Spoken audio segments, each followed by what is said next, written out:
I went through the Pentagon and I saw Secretary Rumsfeld and Deputy Secretary Wolfowitz. I went downstairs just to say hello to some of the people on the Joint Staff who used to work for me, and one of the generals called me and he said, "Sir, you got to come in. You got to come in and talk to me a second." I said, "Well, you're too busy." He said, "No." He says, "We've made the decision. We're going to war with Iraq." This was on or about the 20th of September. I said, "We're going to war with Iraq. Why?" He said, "I don't know." He said, "I guess they don't know what else to do." So I said, "Well, did they find some information connecting Saddam to Al-Qaeda?" He said, No. He says, "There's nothing new that way. They just made the decision to go to war with Iraq." He said, "I guess it's like we don't know what to do about terrorists, but we've got a good military and we can take down governments." So I came back to see him a few weeks later, and by that time we were bombing in Afghanistan. I said, "Are we still going to war with Iraq?" And he said, "Oh, it's worse than that." He said, he reached over on his desk, he picked up a piece of paper, and he said, I just got this down from upstairs," meaning the Secretary of Defense's office today, and he said, "This is a memo that describes how we're going to take out 7 countries in 5 years, starting with Iraq and then Syria, Lebanon, Libya, Somalia, Sudan, and finishing off Iran." So go through the countries again? Well, starting with Iraq, then Syria and Lebanon, then Libya, then Somalia and Sudan, and then back to Iran. To Kiev. But without a peace deal, this may not fly. You cannot mine rare earths from an active war zone. You need peace or a ceasefire at the very least, both of which remain out of Trump's reach at the moment.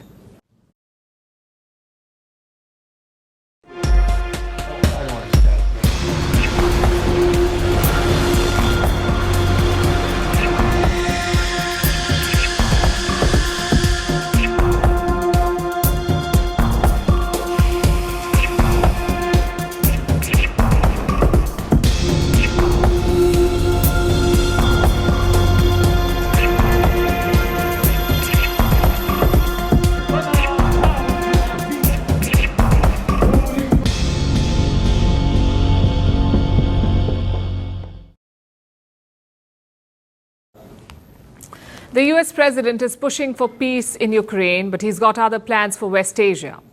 Donald Trump is preparing for an escalation, and his target are the Houthis in Yemen.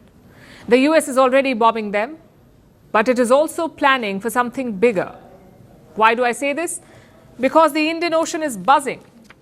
American B-2 stealth bombers are in the region. They landed in Diego Garcia. It's a remote island in the Indian Ocean. It serves as a joint base for the UK and the US, and it has been a hub of intense activity of late. The first reports came from open source flight trackers. They tracked unusual movement involving at least 7 B-2 bombers. These planes took off from Missouri in the US, from the Whiteman Air Force Base, and they flew non-stop to Diego Garcia in Africa. And they weren't alone, these planes. They were joined by 3 C-17 cargo planes and 10 aerial refueling tankers. That's some serious aerial movement. The US has 20 B-2 bombers in total, 20 bombers. Now 30% of that fleet is in Diego Garcia. Clearly, something big is brewing. These bombers are not for power projection. They are meant for penetrating enemy airspace and delivering heavy payloads undetected. That is their purpose. It has been done time and again. In the 2 Gulf Wars, the Iraq War, and in Afghanistan. Clearly, they've been tasked for action again, and the Houthis seem to be the target this time. But why the B-2s? Because they are well versed with the region. These are stealth bombers, and they have bombed Yemen before. The airstrikes were conducted in October last year. Trump was not in the White House then, but he is now, and Trump wants to send a message that he is serious about the Houthis and Iran. The Houthis are absolutely on the run. The worst of them has been killed as they shoot missiles at ships, randomly shoot missiles at ships. And they make their own missiles. You know, this is not an incompetent group of people. They make their own missiles. They get the missiles also from Iran. You may be wondering about the deployment. Why the B-2 stealth bombers in Diego Garcia? Why aren't they closer to Yemen? It's simple. It's more strategic than any American base in West Asia. The distance protects the island. Diego Garcia is more than 3,500 kilometers away from Yemen and about 4,000 kilometers from Iran. So it's safe from any retaliation. None of the Iranian or Houthi ballistic missiles can reach as far as Diego Garcia. So the Americans do not have to worry about defense. They can be in offensive mode. The B-2 stealth technology is too advanced for Houthi radars. They will remain undetected as they drop bombs. And they can return to the island safely. But the build-up at Diego Garcia is part of a broader strategy. The US is flooding West Asia with more assets. An additional aircraft carrier strike group is being deployed, the USS Carl Vinson. It has been redirected from Japan to West Asia. It will join forces with the USS Harry Truman, which is already serving an extended deployment. Then we have additional F-35 stealth fighter jets. They've also been dispatched for this region. What does all of this mean? Trump takes the threat from Iran and the Houthis very seriously. He has always seen Tehran as a threat. It goes back to his first term.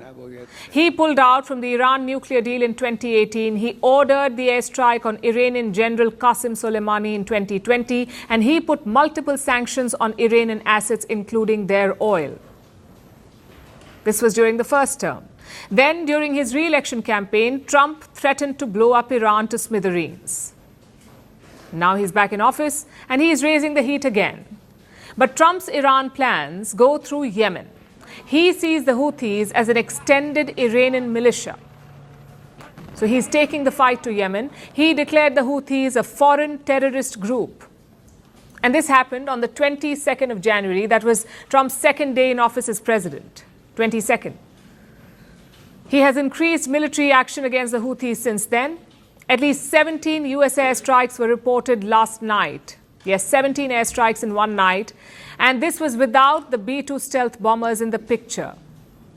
They are deployed and ready now. Their presence only points to more airstrikes. So Trump clearly has a plan. He wants to weaken the Houthis by sending his most lethal planes. The action is directed towards the Houthis, but the message is for Iran. Trump is not the only one flexing his military, though. Iran, too, is joining the party. Tehran has released a new video. And what is it about? An underground city loaded with missiles. This is an 85-second video. It was released by the Iranian state media. It shows two generals inspecting weapons. And all of this is happening underground. But there's more than what meets the eye. Let's start with the two generals. They aren't your ordinary commanders. One of them is General Mohammad Hossein Bagheri. He is the chief of staff of Iran's armed forces. Beside him is General Amir Ali Haji Zadeh. He is the IRGC aerospace chief. He also commands the rockets and missile forces. The IRGC stands for Islamic Revolutionary Guard Corps. It's not like the Iranian army. This group only defends the Islamic regime and its supreme leader. That's what the IRGC is for. It's very powerful. Now, both these generals are responsible for Tehran's long-range weapons. Clearly, they are very important. The video begins with them riding in an open jeep. They drive through the tunnels, which are packed with hundreds of missiles. Then they step down. They salute pictures of Iran's supreme leader and walk over an Israeli flag. Let me unpack the video a little further for you. Iran is sending a message here that its attack platforms are ready. Almost all of Iran's strategic weapons were on display here. This includes the Ghadar and Qasim missiles. Both of these were used to strike Israel in October last year. The tunnels were also lined with warheads and hundreds of rockets. Clearly, it's a signal. Tehran is ready for any escalation. And the Iranian generals did not mince any words. They said Iran will make a new missile city every week. Listen to this. If we start today, we will unveil a new missile city every week. The project will continue for the next 2 years. A new missile city every week. That's what Iran wants. But it won't be easy. Underground bases require a lot of funds, a lot of manpower, a lot of space, and a lot of time. Iran already has a few, at least 3 that we know of, 3 such cities. The IRGC revealed its first underground base in 2020. That was in western Iran. The other 2 bases are slightly more north, and now Iran has a 4th underground facility. The location remains a secret, but the revealing comes at an important time. Tensions in the region are at an all-time high. Tehran is facing threats from Washington. Trump has given a 2-month deadline for a new deal. A new nuclear deal. Like I said, Trump scrapped the first nuclear deal in his first term. He wants a new one now. He also wants Iran to stop supporting its proxies. He wants to shut the tap for Hamas, Hezbollah, and the Houthis. Here's what he said. You have Hamas, you have Hezbollah, you have the Houthis, you got a lot of stuff going on with Iran. And we sent a letter to Iran. You're going to have to be speaking to us one way or the other pretty soon, because we can't let this happen.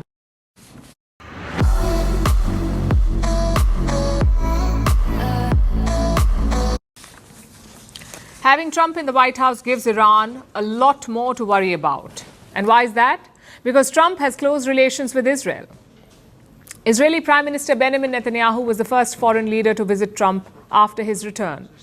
And he was there for a purpose: bombs. You see, the Biden administration had paused some weapons deliveries to Israel. This included heavy-grade munitions. Joe Biden was unhappy with Netanyahu's offensive in Gaza, so he stopped sending some weapons, but that was overturned last month. Washington has restarted the deliveries. This includes the 2,000-pound bunker buster bombs. These weapons have one purpose: penetrate the surface and explode underground. Bunker buster bombs. And that is bad news for Iran, because these underground missile cities are now vulnerable. They're designed for a specific purpose: to keep missile stockpiles safe from aerial attacks. But they can be taken out using bunker buster bombs. Even a single bomb would be catastrophic. So despite being underground, Iran's missile cities are at risk now. A single blast would trigger a chain reaction. It would explode the whole facility. And this was seen very recently. It was done by none other than Israel. Bunker buster bombs killed Hezbollah chief Hassan Nasrallah in September last year. Nasrallah's heavily fortified bunker was 60 feet underground, 60 feet underground, but Israel took him out with these bombs. So what's the takeaway from this? Iran's underground missile city may be safe for now because its location is unknown. It will continue to safeguard Tehran's strike capabilities, but in case there is another escalation with Israel, a bunker buster bomb penetrates, it would be catastrophic for Iran. If you look at the list of the hardest countries to conquer, at the end, among giants like the US, Russia, Canada, and Australia, you might suddenly see Iran, a country that's way smaller in size. But actually, if you dig a little deeper into the issue, you'll see there's nothing strange about it. According to the private intelligence company Stratfor, Iran is a fortress, surrounded on 3 sides by mountains and on the 4th by the ocean. With a wasteland at its center, Iran is extremely difficult to conquer. Some media outlets call the company Stratfor the shadow CIA, but instead of just taking the word of some spies and analysts, let's try to figure out why Iran is called a fortress and how impenetrable that fortress really is. A little coffee, and we'll continue.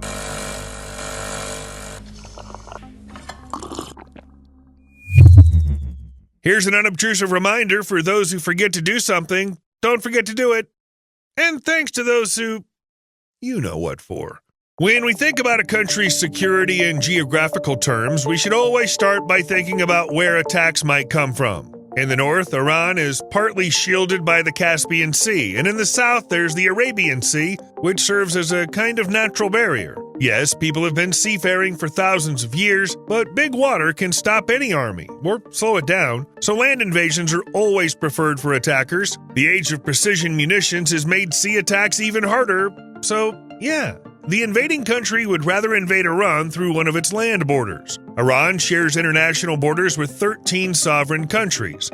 7 land neighbors, and 6 maritime ones. The total length of its land borders with Iraq, Turkey, Azerbaijan, Armenia, Turkmenistan, Afghanistan, and Pakistan is 3,662 miles. There's plenty of room. Let's say an attack comes from Afghanistan. At first glance, starting the invasion from the west of the country seems like the most likely choice, but that's just at first glance, because from a logistics standpoint, building up large invasion forces in western Afghanistan would be a nightmare. At the very least, that's because there are several small mountain ranges along the border area, but okay, those can still be managed. But then the journey from the Afghan border to most major cities in Iran would require crossing 2 big deserts, the Dasht Lut and the Dasht Kavir. The composition of the soil and the terrain here makes it really tough to drive through these deserts in most military vehicles and even on motorcycles, but they'll have to go if they need to move infantry for an invasion.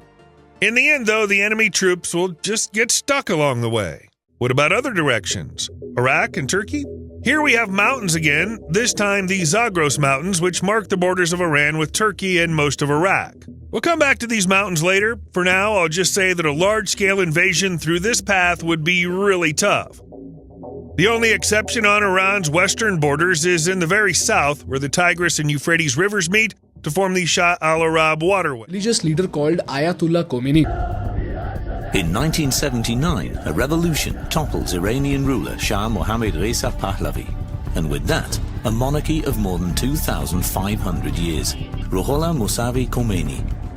The Ayatollah becomes the bearer of hope for all those who are against the Shah. And this man is the reason why America does not like Iran. While overthrowing the Shah of Iran, a bunch of Iranian students stormed the US embassy in Tehran and took 52 American diplomats and citizens as hostage for 444 days. Now, if you've watched Narcos on Netflix, you would know that if any country ever touches an American diplomat or an American citizen, America will literally send an army just to save a single diplomat and a single citizen. That is how seriously they protect their citizens. So when the Iranian citizens took 52 students as hostage, the US slapped Iran with thousands of sanctions to cripple the Iranian economy. Firstly, they froze $12 billion of Iranian assets in the US in all forms, whether that was gold, bank deposits, and even property. Then, to kill their economy instantly, the United States stopped buying oil from Iran. And back then, US was importing anywhere between $2.7 to $3 billion worth of oil from Iran.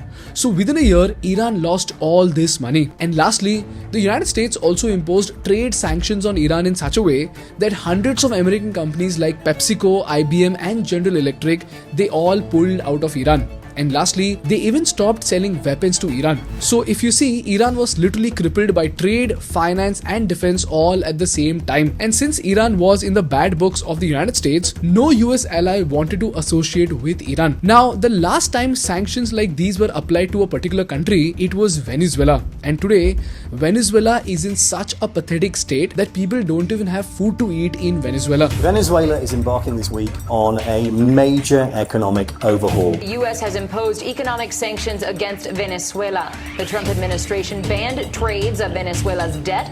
Barring Venezuela's debt purchases could cripple the Venezuelan government's ability to pay off interest on its growing national debt. Around 3 out of every 4 Venezuelans now live in extreme poverty. But Iran was something different. Look at this. Iran got sanctioned here in 1979, and yet its economy did not slow down at all. And even today, like we saw, they are developing nuclear bombs, they are selling oil to China, they're selling weapons to Russia, and they're openly funding militias, and yet nobody is able to attack Iran.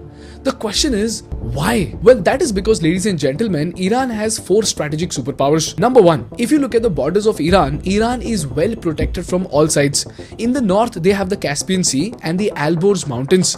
In the west, they have the huge Zagros Mountains, and on the eastern border, they are protected by the deadly deserts in Iran. And in the south, they have a very close access to a very important choke point of world trade. Now, let's understand this in detail, and you will know why is Iran very, very powerful. In the north, if you see, Iran has the Caspian Sea. So if you were trying to attack Iran, you will have to first cross this enormous body of water. Not only is this difficult, but while your ships approach Iran, you will be vulnerable to Iran's missiles while you cross the sea. Then, even if you somehow manage to get across the Caspian Sea, you would face the Alborz Mountains. This mountain range is like a natural wall which protects Iran. Now, historically, mountains have always been difficult to cross for armies. Why? Because it becomes impossible to transport equipment and supplies, and soldiers often struggle to climb and move through this harsh terrain. And in winter, these mountains turn even more deadly, and this is because of snow and the freezing conditions in the mountains. So just like Hitler's army froze to death while invading the Soviet Union, any invading force would freeze to death if they enter during winters. If this is clear to you, let's move on to the western side. Here, Iran is guarded by the mighty Zagros Mountains, which is again a natural barrier with 3 unbeatable traits. These mountains are tall, they are rough, and they are very hard to cross. So if any army or military tries to invade from there, they practically cannot. And this is exactly what happened to Iraq when they attacked Iran. Look at this. From 1980 to 1988, Saddam Hussein thought that he could easily invade Iran, and he was backed by the most powerful armies in the world, including the United States and Saudi Arabia. But you know what happened? Saddam's tanks and heavy artillery got stuck over here in the mountains. They couldn't move easily through the mountains because their equipment was too heavy for the rough terrain.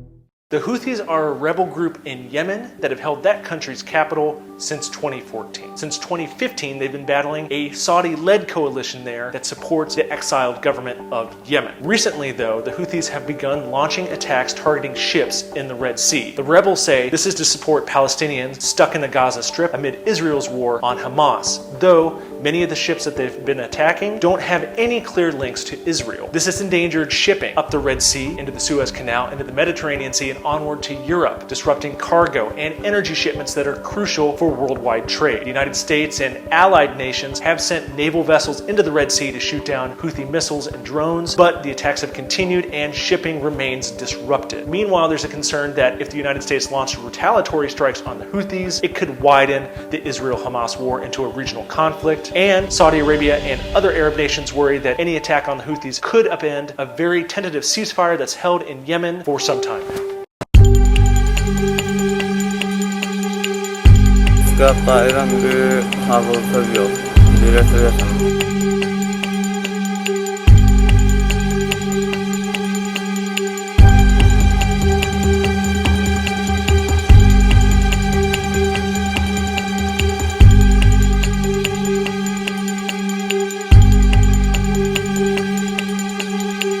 Missile attacks on trading ships in the Red Sea have disrupted global trade in a big way. The Red Sea is a crucial waterway with the Suez Canal in the north and Bab el-Mandeb in the south, which creates a pretty direct route between Europe and Asia. Over 12% of global trade, including vital goods like food products and oil, flow through here. Since the Israel-Hamas war started in October 2023, a rebel group that controls this part of Yemen, the Houthi movement, has increasingly launched attacks on trading vessels in the Red Sea. Even though the Houthis claim that they are only attacking ships that are tied to Israel, vessels globally have been impacted by the aggression, which has forced countries and shipping companies to reroute their vessels through a longer route around the southern tip of Africa, adding thousands of miles to the journey and driving up costs of global trade. Despite recent US and UK airstrikes on Houthi targets in Yemen aimed to curb the disruption, the Houthis are expected to continue targeting ships and have vowed to only let ships through who declare no contact with Israel. Yemen has gone through protests, resignations, and a disastrous civil war. The Houthis, a Zaidi militia vying for power in the chaos, is often dubbed an Iranian proxy project by its opponents. and the legitimate voice of the Yemeni people by its supporters. But who are the Houthis, and what's their history leading up to the civil war? Welcome to the Thursday Report. It's Ibrahim again. If you haven't already, press the subscribe button for more great content.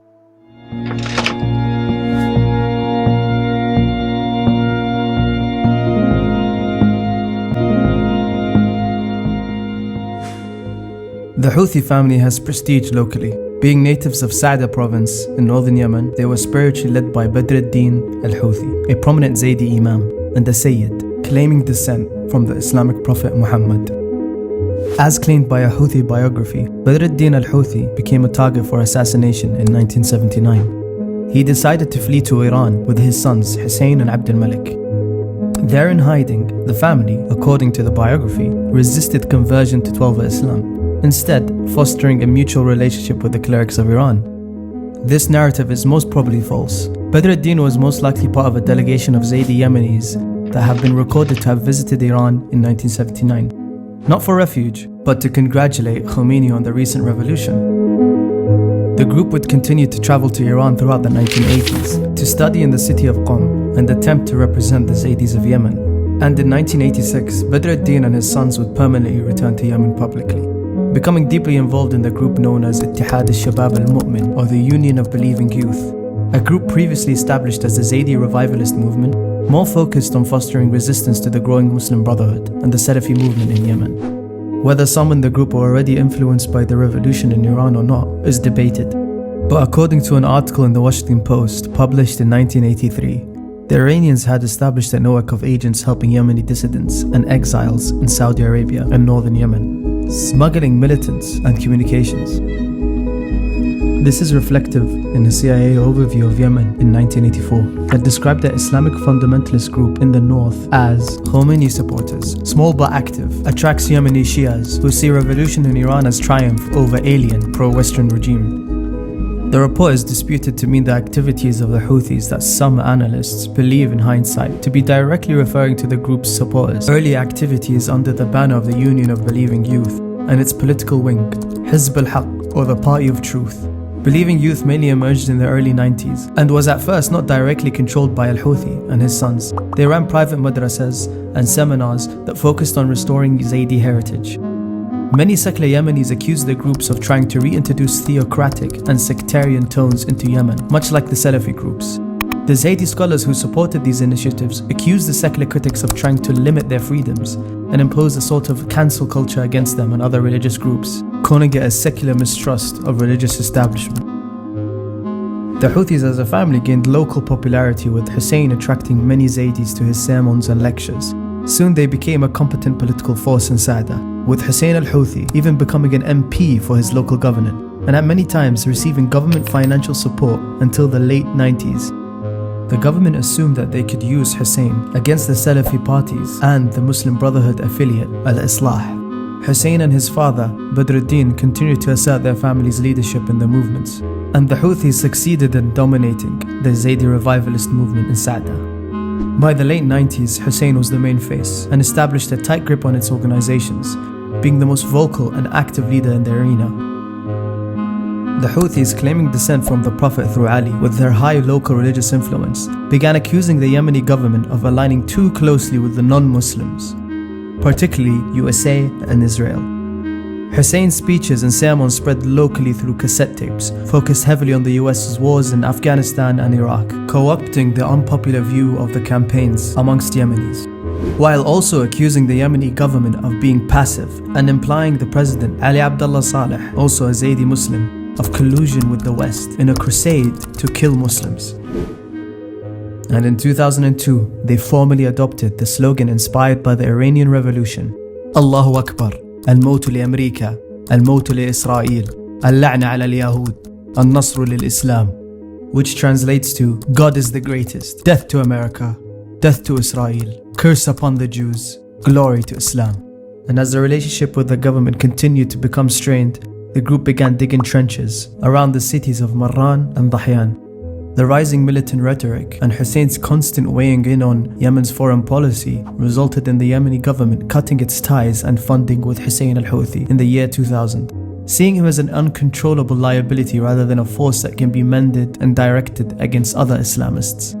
Angered and frustrated by Saleh's moves, Hussein began organizing and deploying his supporters to anti-government protests in Sa'da. At the back of lectures accusing Saleh's regime of colluding with the so-called Crusaders, Hussein's supporters began forming crowds, chanting outside Zaydi mosques in Sa'da and even at the capital of Sana'a against the USA, Israel and the Jews.